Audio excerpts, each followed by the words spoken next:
La señora vendió las trenzas de la esclava, pero el comerciante descubrió algo dentro de ellas. La casa grande respiraba olor a café recién hecho y a tierra mojada después de la lluvia. Doña Eulalia, la señora, caminaba por los pasillos con su vestido de chince estampado, sus dedos jugaban con su abanico de marfil mientras observaba a los esclavos trabajando en el patio. Su mirada se posó en Luanda, la más joven de las cautivas, una chica de piel oscura como el ébano y gruesas trenzas que llegaban hasta la cintura, entrelazadas con hilos de cuentas de colores. Fue un desperdicio, pensó. Por esos pelos se podía conseguir mucho dinero en el mercado de la ciudad. Mande llamar al señor Bento, ordenó a la criada, sin quitar los ojos de Luanda, que amasaba mandioca con movimientos precisos, como si supiera que la estaban observando. El comerciante llegó antes del mediodía, con el sombrero de paja lleno de polvo y el vientre abultado sobre el desgastado chaleco. Era un hombre de negocios, no de ceremonias.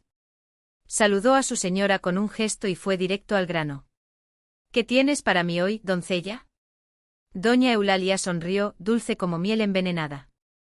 Las trenzas de una de mis piezas. Largo, grueso, sin un mechón de pelo blanco. Los blancos de la ciudad pagan un buen precio por las pelucas negras, dicen que duran más que las europeas. El señor Bento se rascó la barba roja, calculando. ¿Cuánto quieres por ellos? 5.000 reis. Y no aceptaré menos. El hombre refunfuñó, pero sabía que la dama no cedería fácilmente.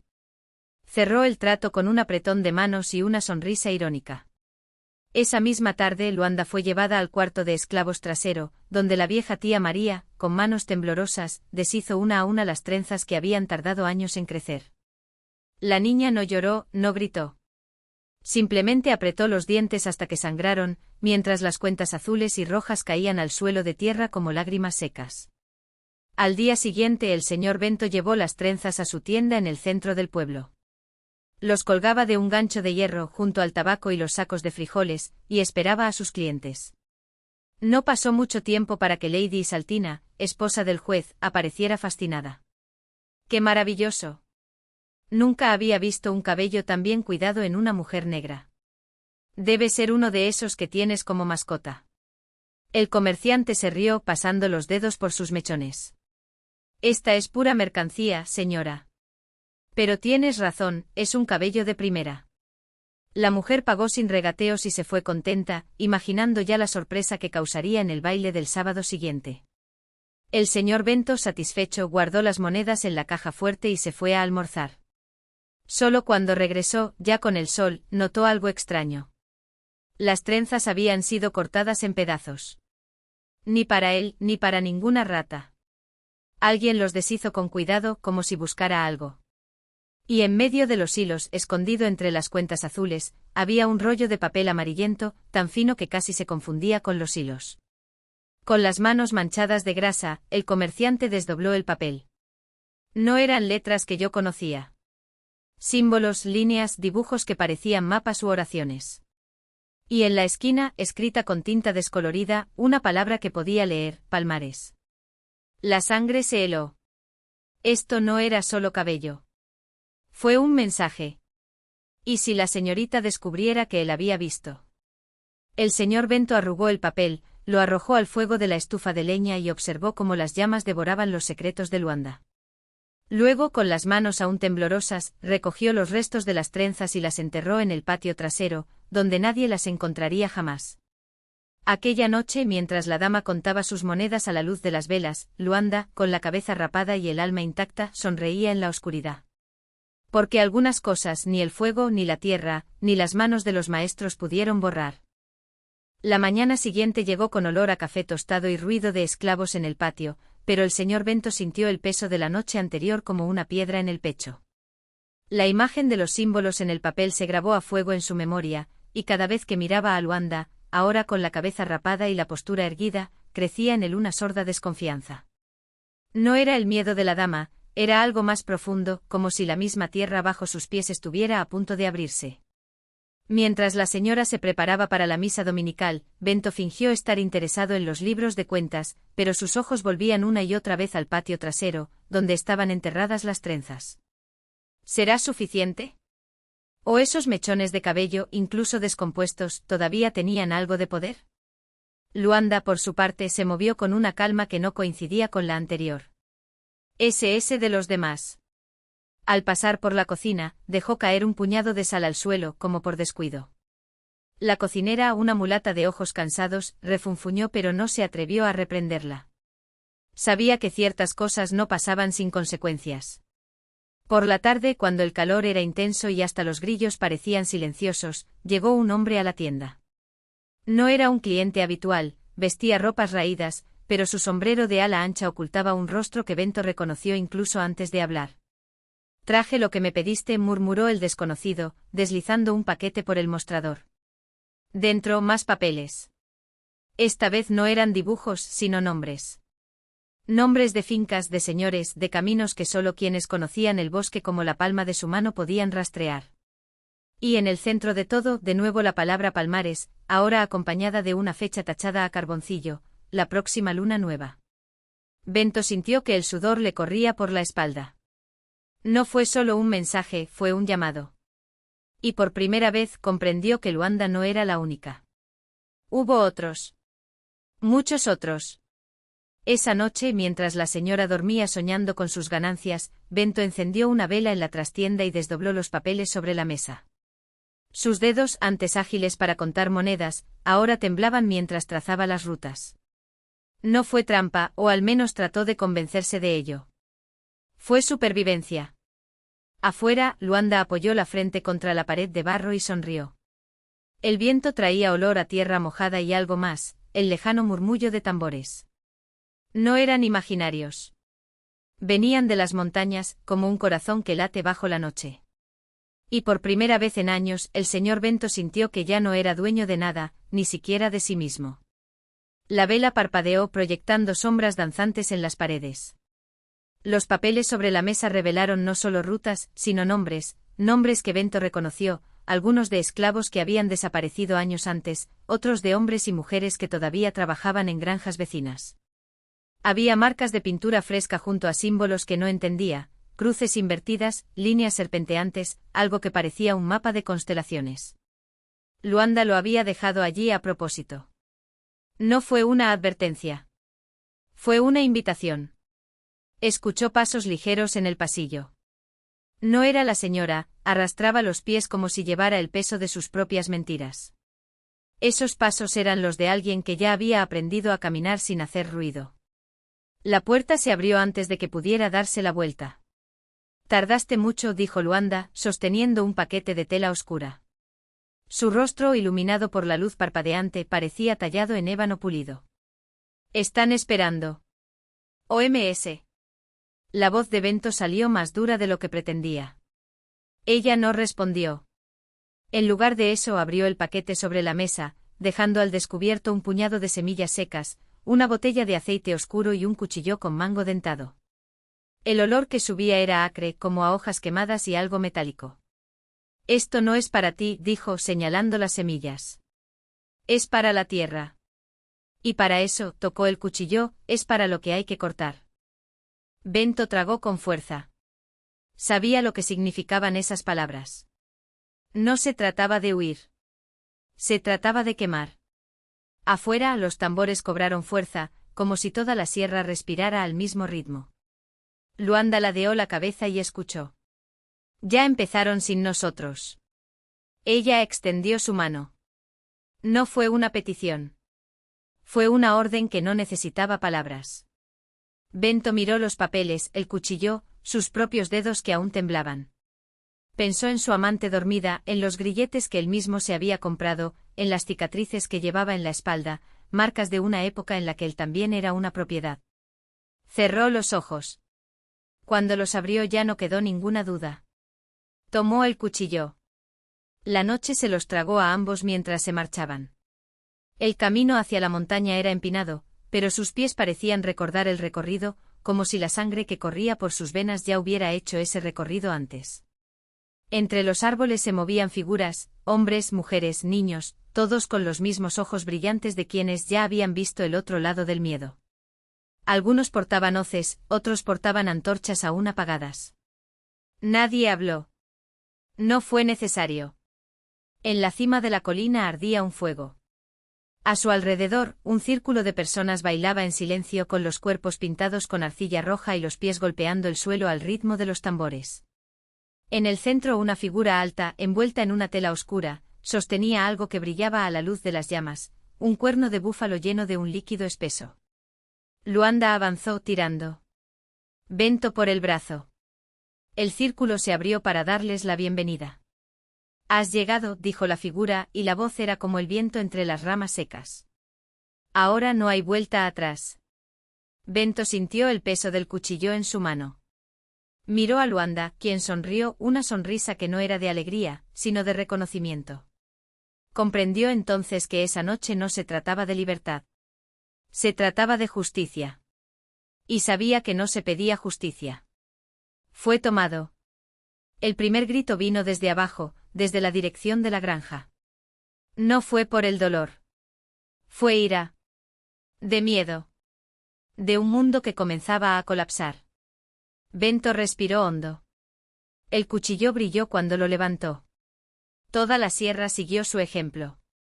El líquido dentro del cuerno de búfalo se derramó en densas gotas, aterrizando sobre las brasas con un áspero silbido.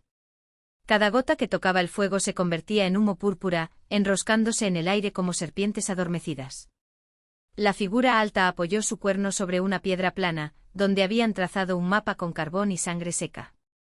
Líneas tortuosas marcaban el camino entre las montañas y la finca, cruzando el río donde los cuerpos de los desaparecidos habían sido arrojados como basura. «Su sangre grita», murmuró la figura, pasando sus huesudos dedos por las marcas. «Y la tierra oye». Bento no necesitaba que le dijeran eso. Él conocía ese grito. Era lo mismo que resonaba en sus sueños desde que vio al hijo del coronel arrastrar a la hermana pequeña de Luanda al granero, mientras los hombres reían y los perros ladraban excitados por el olor del miedo.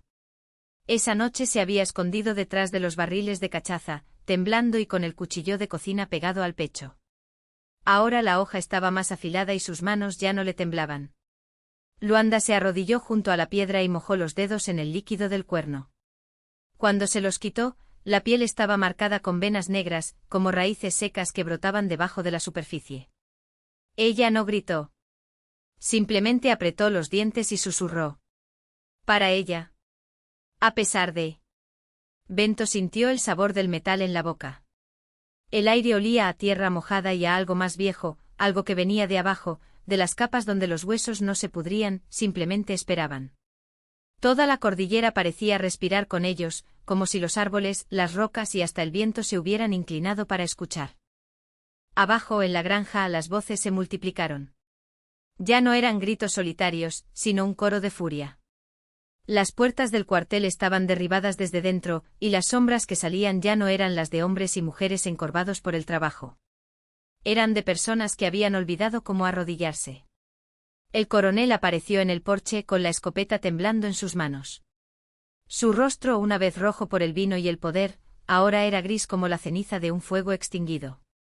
«No sabes lo que estás haciendo», gritó, pero su voz se perdió en el ruido que se elevaba desde las montañas, un sonido que ya no era humano, pero tampoco el de un animal.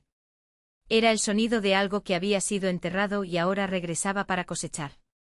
Bento dio el primer paso. No funcionó. No era necesario. La montaña descendió con él, arrastrando consigo el peso de décadas de silencio tragado. El cuchillo que tenía en la mano ya no era solo suyo. Pertenecía a todos aquellos que habían empuñado azadas como si fueran armas, a todos aquellos que se habían marchitado bajo el sol sin atreverse jamás a mirar al cielo a la cara. Cuando llegó al patio de la finca, el coronel ya estaba de rodillas. No por los cuchillos que lo rodeaban, sino porque el suelo bajo sus pies se había vuelto blando, como si la tierra se abriera para tragárselo. Y tal vez lo era. Luanda se acercó con el cuerno de búfalo ahora vacío colgado sobre su hombro. Ella no dijo nada. Solo extendió la mano, y el coronel, como quien por fin comprende la profundidad del hoyo en el que cayó, le entregó el rifle sin oponer resistencia.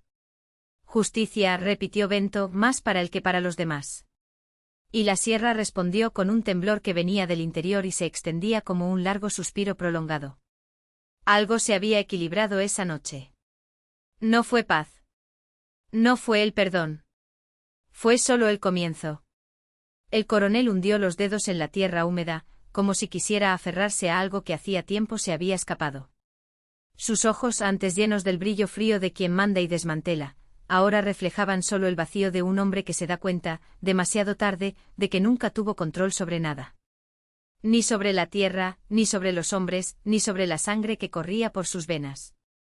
Luanda no esperó. Con un gesto seco partió el rifle por la mitad sobre su rodilla, como si rompiera una ramita seca, y se fue. O los pedazos caen entre los pies del coronel. Los demás, los que habían sido llamados peones, trabajadores, nadie avanzaron en silencio.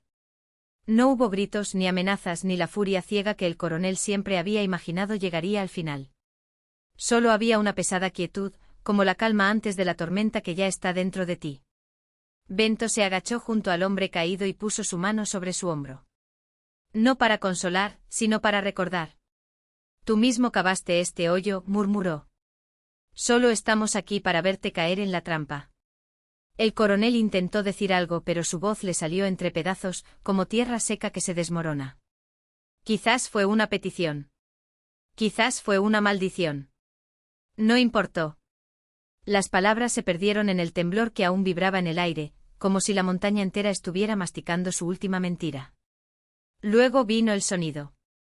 Primero un crujido profundo como de madera antigua al astillarse. Luego un crujido agudo como el de huesos rompiéndose bajo el peso de algo mucho más grande. Los hombres retrocedieron instintivamente, pero Luanda permaneció inmóvil, con los ojos fijos en el horizonte, donde la tierra parecía respirar. Del suelo desgarrado entre los pies del coronel surgió algo. No eran raíces. No eran piedras. Eran manos. Dedos negros como el carbón, salpicados de tierra y tiempo, se cerraron alrededor de los tobillos del coronel con una fuerza fuera de este mundo. Finalmente gritó con un sonido agudo y demoledor, mientras era derribado con cruel lentitud. No hubo prisa. La tierra había esperado siglos por ese momento. No sufrirá solo, dijo una voz detrás de ellos. Todos se volvieron. En el borde del patio, donde apenas llegaba la luz de las lámparas, se destacaba una figura. No era un hombre. No era una mujer. Era algo hecho de sombras y cicatrices, con ojos que brillaban como brasas bajo el agua. Su piel, si era piel, parecía cosida con hilos de tela que ya no existían, parches de dolor y recuerdos. Mataste el cuerpo, continuó la figura, avanzando con pasos que no hacían ruido. Pero el veneno sigue aquí. Bento sintió el peso de la montaña sobre su espalda, como si el suelo bajo sus pies también fuera a colapsar en cualquier momento. ¿Qué deseas?, preguntó, aunque sabía la respuesta. La figura sonrió y su sonrisa era un cuchillo oxidado. Lo que siempre quisimos. Que lo recuerdes. Que sientas. Y entonces la tierra volvió a temblar, pero esta vez no fue un suspiro. Fue un rugido. La memoria que sangra. El rugido no provino del suelo. Provino de las paredes.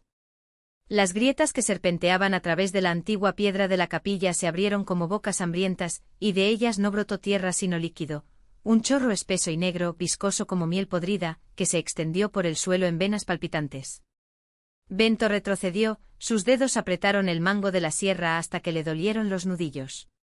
A su lado, Lucia, la única que aún respiraba entre los que habían cavado aquel hoyo, se atragantó con un nombre.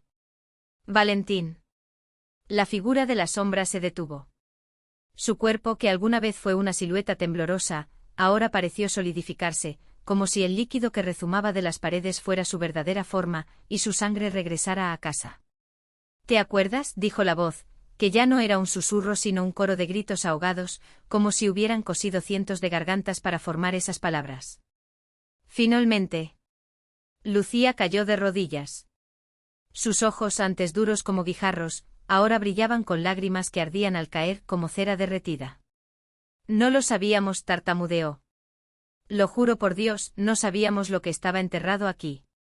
La figura, Valentine, o lo que quedaba de él, inclinó la cabeza. Un gesto casi humano, casi piadoso.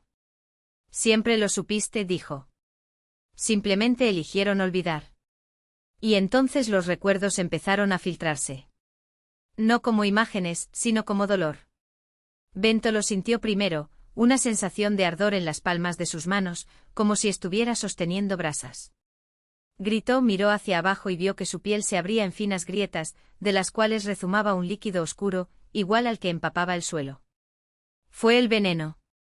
El veneno que habían enterrado junto con los cuerpos. «Recuerda», resonó la voz de Valentín, ahora dentro de la cabeza de Bento, raspando como clavos sobre vidrios rotos. Y lo recordó.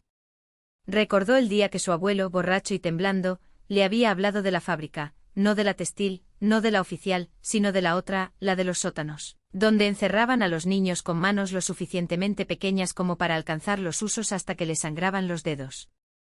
Recordó los gritos ahogados, los niños desaparecidos, los cuerpos arrojados al pozo seco detrás de la capilla, cubiertos de cal y olvidados. Recordó que cuando era niño, él mismo había ayudado a enterrar algo.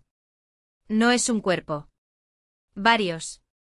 Los pequeños. Roto. No se atragantó, pero el recuerdo no se detuvo. Lucia también gritó, rascándose la cara como si pudiera quitarse la piel y, con ella, el pasado. Su voz se mezcló con la de Valentine, con la de las paredes, con el líquido negro que ahora corría por sus tobillos, frío y pesado como la culpa. Solo cumplimos órdenes. Ella gritó. Era la fábrica. Fue un progreso. Valentín se rió. No fue un sonido feliz. Era el sonido de huesos rompiéndose. Progreso, repitió. Esa es la palabra que usas para todo, ¿no? Progreso para los propietarios de tierras. Progreso para aquellos que nunca se ensucian las manos. Progreso sobre los que se pudren abajo. El líquido negro llegó ahora a la cintura de Bento. Intentó moverse, pero sus piernas no respondían. No por el veneno. Por la verdad. Porque sabía en el fondo que no eran solo cadáveres de niños los que habían enterrado allí. Era la memoria de todo un pueblo. Era la historia que la ciudad había decidido borrar. Era la sangre que, aunque llevaba décadas seca, nunca había dejado de gritar. Nos mataste, dijo Valentín, ahora tan cerca que Bento podía ver las cicatrices en su rostro, cada una con la forma de una pequeña mano, como si cientos de niños hubieran intentado sacarlo de la oscuridad. Pero la tierra no olvida. Y ahora tú eres la tierra. El líquido negro subió hasta el cuello de Bento. Intentó respirar, pero la oscuridad llenó sus pulmones. No me dolió. No se quemó. Fue peor. Fue justo. Lucia ya había dejado de gritar. Su cuerpo flotaba en el líquido, sus ojos abiertos, vacíos, como si todo lo que había sido hubiera sido succionado. Bento sintió que sus propias fuerzas lo abandonaban, pero antes de que la oscuridad se lo llevara, Valentín lo agarró de la barbilla, obligándolo a mirarlo. Serás el último, dijo. Porque fuiste el único que casi se acordó. Casi tuvo el coraje. Y entonces Bento lo vio. Vio el pozo cavado. Vio las manos pequeñas. Vio su propio rostro joven cubierto de tierra, sosteniendo una pala mientras su abuelo decía, esto es un secreto, muchacho. Un secreto de familia. Vio a Valentine no como una sombra, sino tal como era, un niño de 10 años, con los dedos deformados por las máquinas, los ojos llenos de un odio tan puro que quemaba más que el veneno. Vio el momento en que Valentine había sido arrojado al pozo, aún vivo, y como había jurado, con su último aliento, que nadie lo olvidaría. Y entonces Bento entendió. No fue venganza. Fue justicia. El líquido negro se cerró sobre su cabeza. Cuando salió el sol sobre la capilla abandonada, ya no había ningún pozo. No hubo más grietas.